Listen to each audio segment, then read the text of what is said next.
Kenji Ino was one of the more interesting men to hit the video game industry, as enthusiasts know. His horror title, D, made a splash in America for getting by on a T for teen rating, despite dealing rather casually with cannibalism. The sequel, D2, would have an infamous nigh tentacle rape cinematic. He locked himself in a hotel room with composer Michael Nyman until 6 hours later he agreed to compose the soundtrack for a sci-fi survival horror title, Enemy Zero, which failed spectacularly for being incredibly unforgiving. The titular enemy is completely invisible and can only be detected through sound. Needless to say, Ino himself is a man worth researching, although these days his occasional endeavors are hardly of interest. But this simple and rather pedestrian story is centered on a different game called Kaze no Regret, which translates to Winds of Regret, a game that fulfilled Ino's burgeoning interest in the limiting of the senses in video games. I already mentioned Enemy Zero, but D2 also has sections where the player must navigate the game world solely on sight or sound. Ino wanted to create a game that could be equally enjoyed by seeing players and blind players.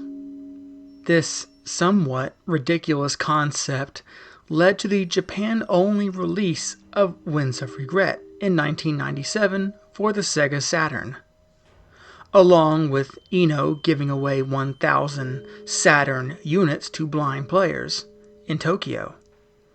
For those of you familiar with visual novels, Winds of Regret plays exactly like one, but without the visual part, of course.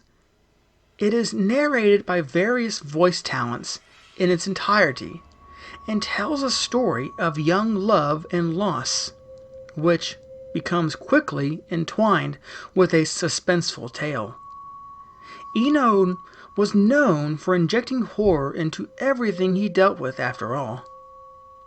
For those not familiar with the genre, Winds of Regret is like a choose-your-own-adventure game, where events are narrated and then you reach a point where you must make a decision. Once you do, the narrative continues until you reach the next narrative fork road. This build results in expansive dialogue trees and, ultimately, multiple endings.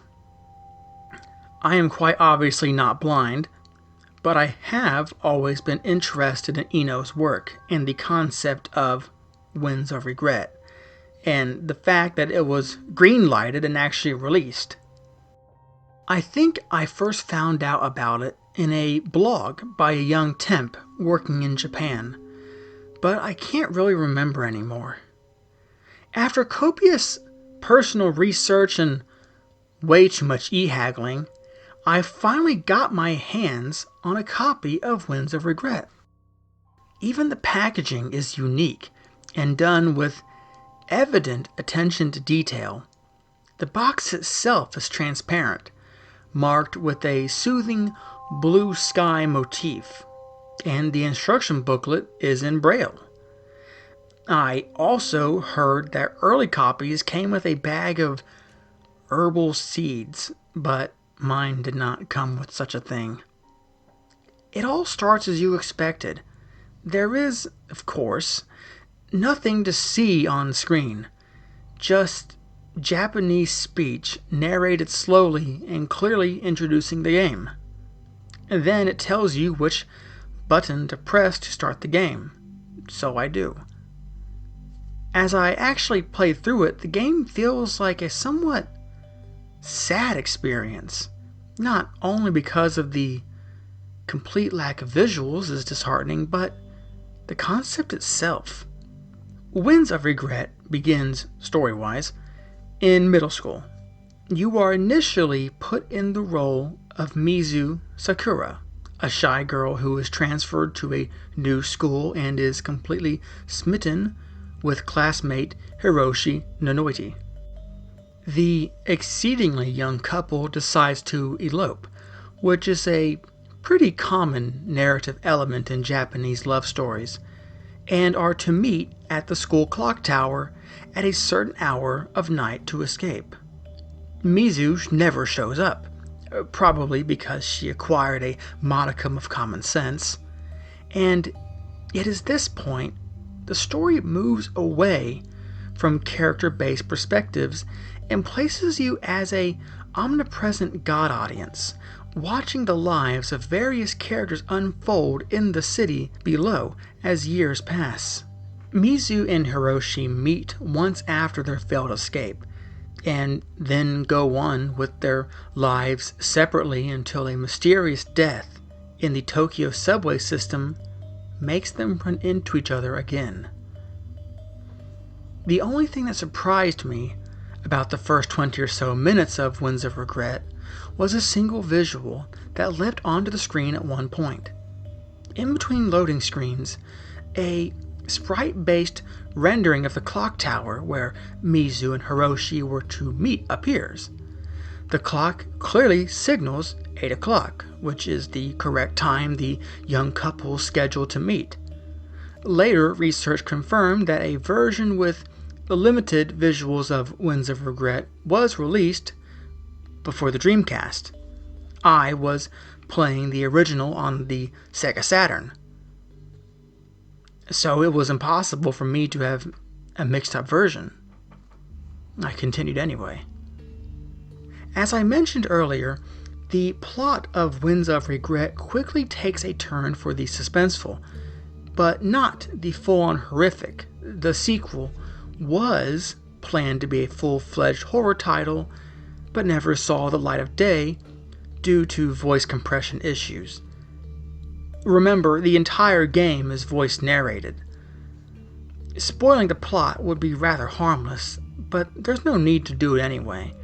Just rest assured that there is something, or someone, in the subway system killing people, and it is surprisingly related to Mizu and Hiroshi's childhood promise. This is where things get a little weird. Quite simply, after a certain crucible in the plot, images accompanying the narration begin to appear. As I mentioned before, this cannot be possible by the image-enhanced Dreamcast version, so there's no explanation to them other than maybe this being a beta version of the aforementioned DC port with placeholder images. Then again, I did get it in full packaging. The images themselves are remarkably mundane. They are all low quality and based on what the people were wearing at the time, probably took place during the 80s. Most of them are pictures of Japanese everyday life in major urban centers.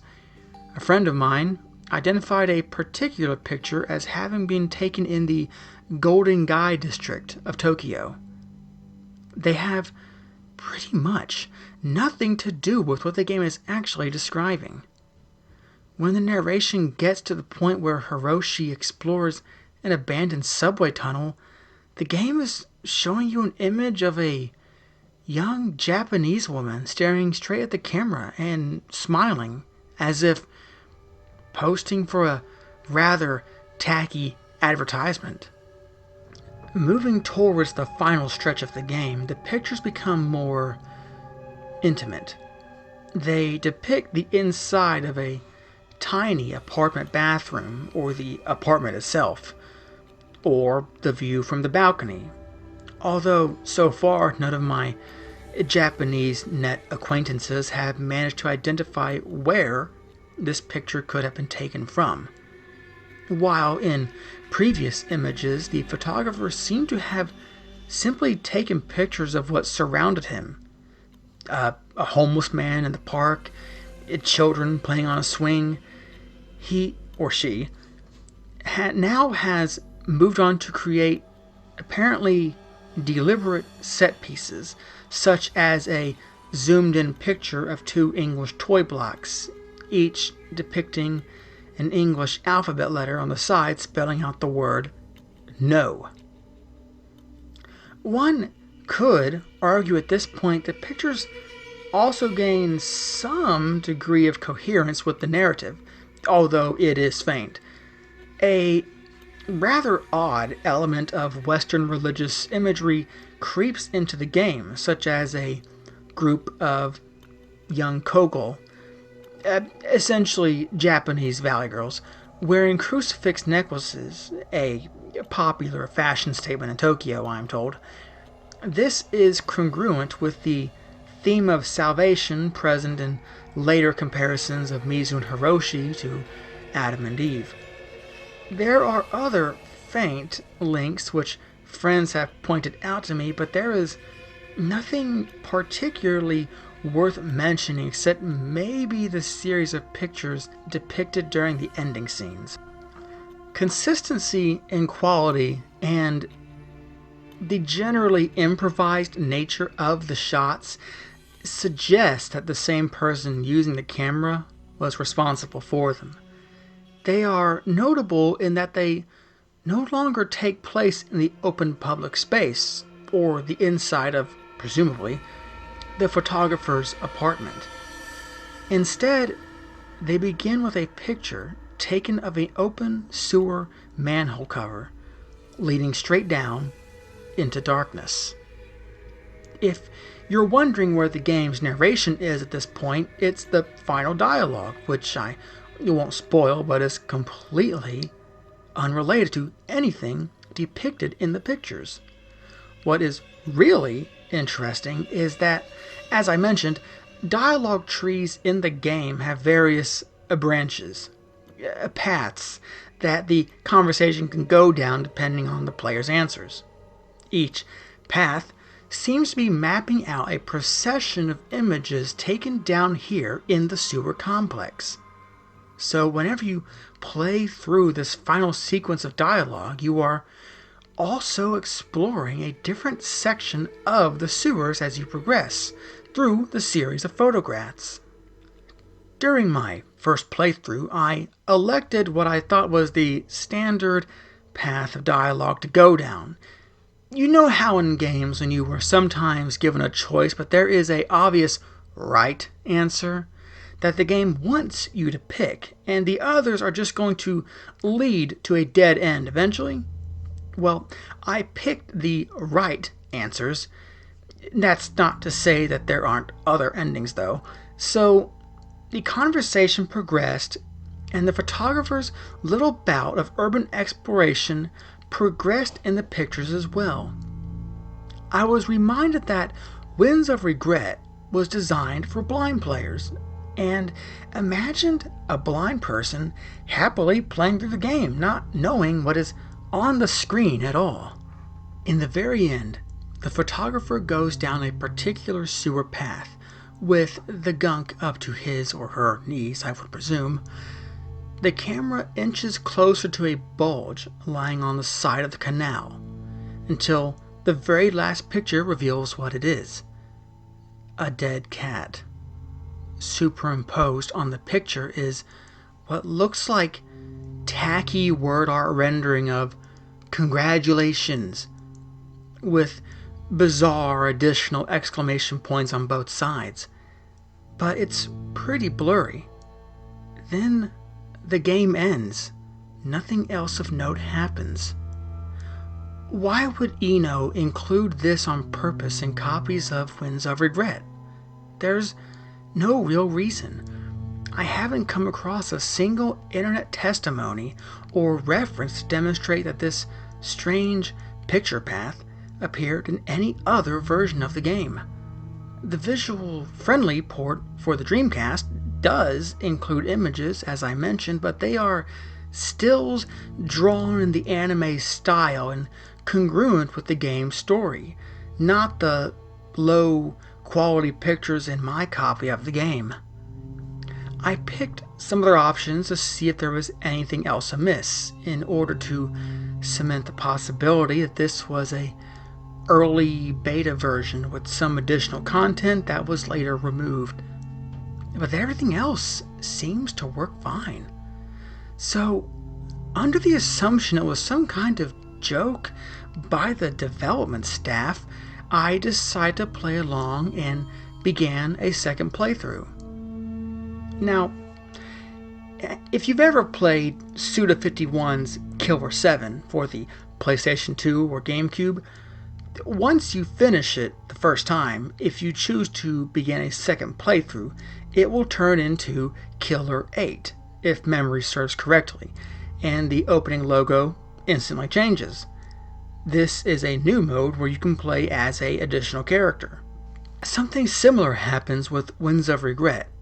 The logo in kanji changes to Kaze no Stigmata, Winds of Stigmata. The Stigmata is spelled out in English alphabet characters. Thinking that this was a bonus mode, I began the game. Everything is the same though, including the pictures, although some of them may have been swapped in terms of order here and there, or that just might be a repercussion of the different choices I made in this playthrough.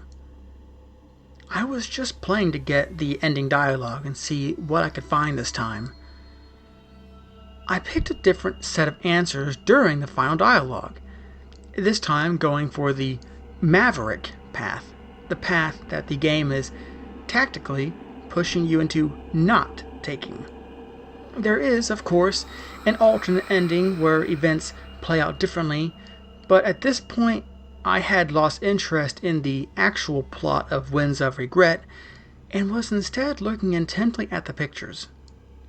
Once again, the photographer leads us down through the sewer system. This time, he or she goes down a completely different path, which seems to lead further down. The very last picture depicts the ceiling of the sewer canal. It's worth noting that this is the only picture taken with a visible flash. It depicts graffiti painted on the ceiling with a pair of eyes and a pair of hands. And once again, that's all. My leading theory regarding this picture path with the final sequence of the game is that the development studio decided to include a little extra for one lucky Winds of Regret player, thus creating an alternate story that had nothing to do with the narrative, but told through pictures. This is interesting, even if it defeated Eno's purpose of creating a game that the blind could enjoy equally to those of sight, because it instead created a game that people could enjoy on entirely different levels that were parallel from each other. But game design theories aside, it seems to be a studio spoof. Now, I haven't done a lot of researching around for this yet, but as far as I know, Winds of Regret has 3 different endings plus one joke ending that can be attained halfway through the game. The other 3 are the results of different choices you make during the final dialogue sequence. The one with the sewer pictures. Knowing this, I started a 3rd playthrough of the game to finish the final path. The logo changed once again into Kaze no Mizu, Winds of Myuu, apparently named after the titular heroine. As with the 2nd playthrough, everything else about the game was unchanged, other than the pictures. However, the final sewer path and its results were probably the most distressing. I picked the 3rd set of dialogue options, which, morally speaking, is sort of a neutral path in between the good and evil paths. Visual novels don't usually have a whole lot of moral ambiguity most of the time. Once again, I was treated to a picture tour of what I assumed is Tokyo's massive sewer system. This time, I was shocked about halfway through the dialogue, the photographer was heading back. The pictures showed him/her retracing their steps back to the ladder, leading to the surface world. The final pictures showed the photographer climbing up the ladder into the light. And in the very final image, the photographer turns the camera on him/herself and takes a picture of his or her own face looking into the lens. Now, the reason why I have continued to refer to the photographer as gender ambiguous is because, well, we don't actually see the face. The photographer's face is blurred out by pixelation to the point where you can't tell anything about them other than that they are presumably a human being. In the background is a nondescript small park, presumably in the middle of a urban center with some people walking around. I guess it's odd that in the middle of the day nobody stopped him or her from illegally sneaking into the sewers. Just like how the tacky congratulations sign is superimposed on the picture of the dead cat in the end of the first path, this one also has some text which appears a few seconds after the image just sits there. First, an arrow with cutesy pink and white kanji appears pointing at the person saying, "This is Mizu."